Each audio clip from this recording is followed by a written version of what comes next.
జగన్ గారి convoy case కట్టు కాదని తెలిపినట్టేనా ఈరోజు హైకోర్టు కామెంట్స్ చూస్తే? సరే మీరు మళ్ళీ ఎందుకు అంటూ ఉంటారంటే ఇప్పుడు సాధారణంగా నాకు తెలిసి ఈ చక్రం అన్నది ఇలా తిరుగుతుంది, కానీ ఇదేంటి ఇలా ఇలా బ్రేక్ కొడితే కిర్రమని ఇక్కడ ఆగుతుంది చూడండి.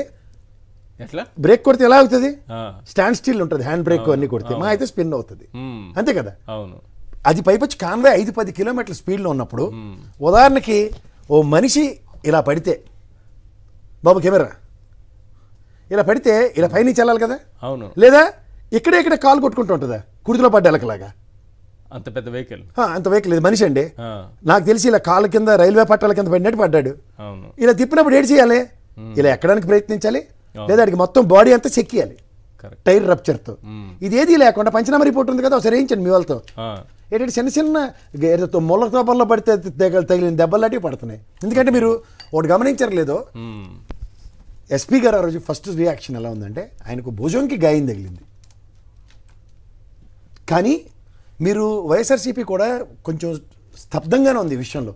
కాన్స్పిరసీ ఎక్కడ ఉందంటే అతనికి 28 నిమిషాలు నిడివి రోడ్డు మీద ఉంచారు, తదనంతరం ఆయనకు ప్రాణహాని లేదు అక్కడ. అవును, అంబులెన్స్, అది కూడా national highway ambulance fully equipped ఉంటుంది, ఆ అంబులెన్స్ వెళ్ళిన తర్వాత ప్రాణహాని జరిగింది. అదే కాన్స్పిరసీ కాదు సార్. అంబులెన్స్ వచ్చినప్పుడు సార్ ఇది ఒకటి చెప్పండి, ఇద్దరు చెప్పాలి. ఇది అంబులెన్స్ వచ్చినప్పుడు అంబులెన్స్ లో ఉన్నటువంటి ఆ స్టాఫ్ ఎవరైతే ఉంటారో వాళ్ళు స్ట్రెచర్ తీసుకొని వచ్చి తీసుకెళ్తారు కదా లోపలికి, మామూలుగా వాళ్ళే రావాలి కదా. లేదు చూడండి, సిటీ బస్ లో చూడండి అవతల పక్క సెట్విన్ బస్ ఆపితే రండి ఎక్కించుకుంటారు. దీనిలో చాలా మంచి పాయింట్ రేస్ చేశారు. ఒక్క నిమిషం, ఆటోలో వెళ్ళినట్లయితే ఎవరో ఒకరు మనిషి ఉండేవాడు, ఓపెన్ గా ఉండేది. సార్ ఇక్కడ 35 నిమిషాలు ఎందుకు ఆగాలి 3 కిలోమీటర్లు తీసుకెళ్ళడానికి? ఆగడం ఒక 35 నిమిషాలు ఆగితే లోపల ఏం జరిగింది? అంబులెన్స్ ఎక్విప్మెంట్ గాని ఉంటే ఎలా చనిపోతాడు? కాలు మీద కాలేసుకొని పడుకొని ఉన్నటువంటి విజువల్ పక్కనే అంబులెన్స్ వచ్చి ఆగున్నటువంటి ఫోటోస్ బయటకు. మీరు ఒకసారి వెనక విజువల్ ఏంటి సార్, బిఫోర్ అతన్ని నలుగురు పోలీసులు తీసుకెళ్ళక మునుపు అతను పోస్చర్ చూడండి. కాలు మీద నాట్ సఫరింగ్ విత్ లెగ్స్, కదలగలుగుతున్నారు. ఒక చెయ్యి మీద లేచాడు కూడా అతను, ఫస్ట్ లేచాడు. ఒక చెయ్యి బాగుంది, 2 కాళ్ళు బాగున్నాయి అతనికి. అతని దెబ్బ ఒక భుజంకి గాయం తగిలింది, అది ఎర్రగా కనబడుతుంది మీరు చూసుకుంటే. సో ఈ వాస్తవాన్ని మీరు గమనిస్తే ఈవెన్ ఆ జబ్బ పట్టుకుని లేపుతున్నప్పుడు కూడా ఫ్రాక్చర్డ్ హ్యాండ్ ఎవరైనా ఎలా అంటారు, చెయ్యి వదిలే అని అరుస్తారా అరవరా? ఆ కాళ్ళు కూడా ఇచ్చిన తర్వాత నాకు అర్థం కావట్లేదు. ఇప్పుడు ఎస్ఐ గారు ఎత్తుకున్నారు చూడండి.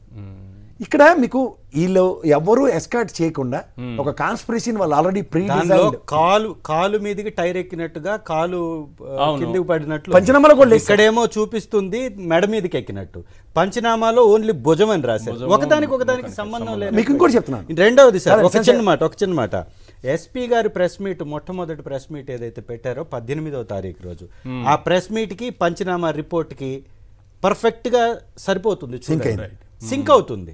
రెండవసారి ప్రెస్ మీట్ కి సింక్ అవ్వదు. మూడవది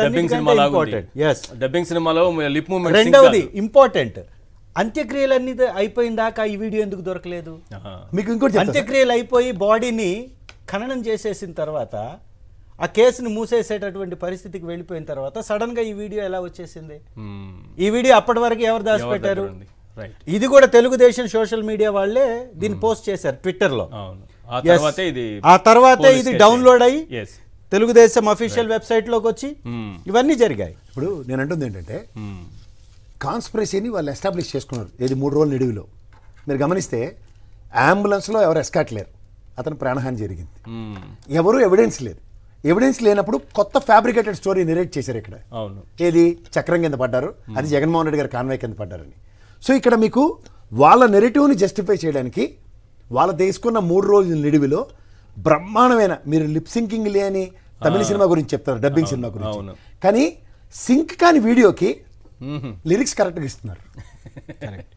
ప్రాబ్లం అంటే సింక్ కాని వీడియోకి లిరిక్స్ కరెక్ట్గా ఇస్తూ దాన్ని జస్టిఫై చేయడానికి ప్రయత్నిస్తున్నారు. ఇందులో కాన్స్పిరసీ ఏంటంటే వెహికల్లో జరిగిన పరిణామాలు ఖచ్చితంగా వాళ్ళు పోస్ట్ మార్టం రిపోర్ట్లో ఆక్సిజన్ అందక చచ్చిపోయాడు అనుకుంటే దగ్గర 28 నిమిషాల పైచిలుక అతను విత్ నేచర్ ఆక్సిజన్తో సస్టైన్ అయ్యాడు.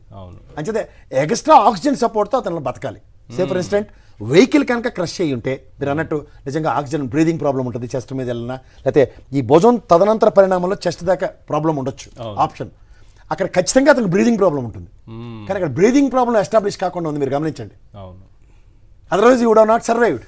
కరెక్ట్. సో ఇది ఖచ్చితంగా వెనకాతలు ఎవడో దుప్పటేసి మూసాడు, ఎస్ తలడా మూసాడు, Right. లేకపోతే ఏం చేశాడో ఆక్సిజన్ అందకుండా ఆయన చేసిన పనికి Right. ఇవాళ ఈ కాన్స్పిరసీకి జగన్మోహన్ రెడ్డి దానిపైన గారిని విచారణ జరగాలి. ఈ ఖచ్చితంగా అనుమానాలు జరగాలి. ఉన్నప్పుడు అది ఖచ్చితంగా ఇదే జరిగిందని కాదు, ఇట్లాంటి అనుమానాలు ఉన్నప్పుడు పోలీసులు నివృత్తి చేయాల్సిన బాధ్యత సరే ఇప్పుడు రేపు గౌరవ న్యాయస్థానంలో హైకోర్టులో దీని మీద వాస్తవం ఖచ్చితంగా చంపపెట్టు సమాధానం చెప్తుంది. రైట్.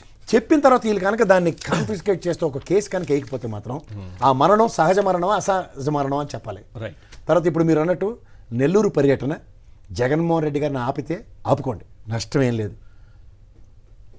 పల్లె వెలుగు బస్సు ఒకటి వచ్చుండే, దాంట్లో దిగి అక్కడి నుంచి ఆటోలో వెళ్తాడు.